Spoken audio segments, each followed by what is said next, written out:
नमस्कार। तो हम जिस प्रकार से हमने चैनल स्टार्ट किया था ऋग्वेद संहिता और सारे वेद पढ़ने के लिए, तो हम आज स्टार्ट कर रहे हैं एक नए टॉपिक के साथ। तो ये इंट्रोडक्शन का नेक्स्ट सब टाइटल है जिसका नाम है वेदों के भाष्यकर।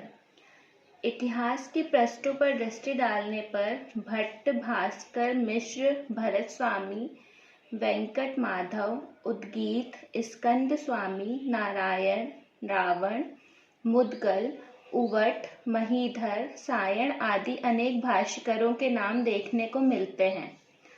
किंतु उनके भाष्यों पर जब हम गहन दृष्टि डालते हैं तो एक ही बात समझ में आती है कि वेदों के भाष्य क्रम में जब जब पांडित्य हावी हुआ है तब तब वेदों के मर्म व रहस्यों को समझने समझाने में गड़बड़ी हुई है।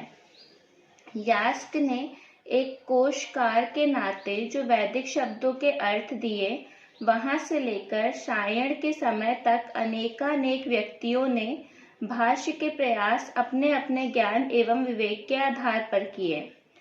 यास्क जहाँ पूर्व काल के एक ऐसे विद्वान हैं जिनने व्याकरण प्रणालियों को आधार बनाकर वैदिक कालीन कोश हमारे समक्ष रखा है, वहाँ सायण की गणना उन उत्तरकालीन पंडितों में होती है जिनने एक प्रामाणिक भाष्य हम सबके समक्ष रखा। सायणाचार्य ही एक ऐसे भाष्यकार हैं जिनके चारों वेदों के भाष्य पूर्ण रूप से मिलते हैं और जिनका आधार लेकर ही देश विदेश के विद्वानों ने वेदों को उस रूप में प्रस्तुत किया है जैसे कि हम सबको आज दिखाई देता है। यूरोप के प्रारंभ काल के वैदिक विद्वानों से लेकर श्री अरविंद एवं पूज्य गुरुदेव भी सायण द्वारा किए गए वेद भाष्य की भूरी भूरी सराहना करते हैं। यद्यपि इस भाष्य में कर्म कांड पक्ष की प्रधानता है, परंतु फिर भी मंत्रों के स्पष्ट अर्थों में छिपी सरलता, प्रामाणिकता सायण को एक पंडित के अतिरिक्त बिना लाग लपेट वाला एक सरल हृदय भाष्यकार ठहराती है।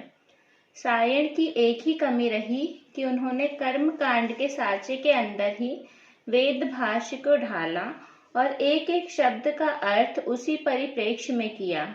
इतने पर भी श्री अरविंद वेद रहस्य में लिखते हैं कि सायण के ग्रंथ ने एक ऐसी चाबी का काम किया जिससे वेद की शिक्षाओं पर दोहरा ताला लगाने के साथ स्वयं को वैदिक शिक्षा की प्रारंभिक कोठरियां खोलने के लिए अत्यंत अनिवार्य बना दिया गया है। सायण के भाष्य द्वारा वस्तुतः हम अपने आप को वेद की ऋचाओं के गुह्यतम आंतरिक अर्थ की गहराई में गोता लगाने के योग्य बना पाते हैं। चूंकि विदेशी संस्कृति के विद्वानों ने, जिनमें वेदों के प्रति जिज्ञासा थी परंतु ऋषि प्रज्ञा के अभाव में, वैदिक रूपकों को मात्र अपनी विश्लेषणात्मकता बुद्धि के सहारे पढ़ने व प्रतिपादित करने की कोशिश की, वे भाष्य के साथ न्याय नहीं कर पाए। यही कारण था कि उन्होंने वेदों को एक आदिम, जंगली और अत्यधिक बर्बर समाज की स्रोत संहिता नाम दिया। यहाँ तक कहा कि वेद तो गरड़ियों के गीत मात्र हैं जो अनगढ़ नैतिक व पुरातन धार्मिक विचारों से भरे हुए हैं। Shri Bal Gangadhar Tilak, Arctic home in the Vedas, Shri Yukti Param Shiv Iyer the ऋक्स तथा स्वामी दयानंद सरस्वती ऋग्वेदादि भाष्य ऐसे 3 विद्वान हैं जिनने ऋग्वेद में निहित अर्थों को पाश्चात्य एवं पौर्वात्य परिप्रेक्ष्य में तुलनात्मक दृष्टि से देखते हुए उनकी प्राचीनता व विलक्षणता पर अपने विचार व्यक्त किए हैं। धन्यवाद।